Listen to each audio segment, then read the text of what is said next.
Kelin, sizni qizimdek ko'raman desa, qaynonangiz hech ham ishonmang.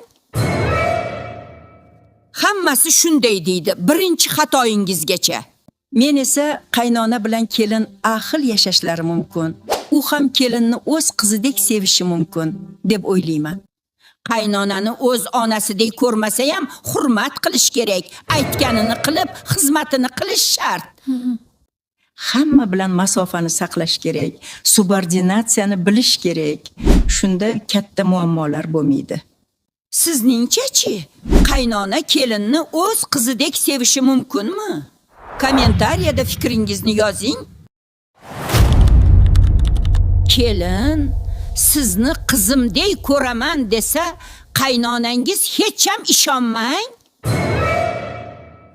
Hammasi shunday deydi, birinchi xatoyingizgacha. Men esa qaynona bilan kelin ahil yashashlari mumkin.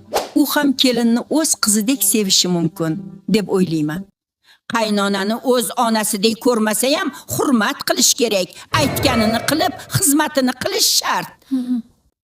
Hamma bilan masofani saqlash kerak, subordinatsiyani bilish kerak. Shunda katta muammolar bo'lmaydi.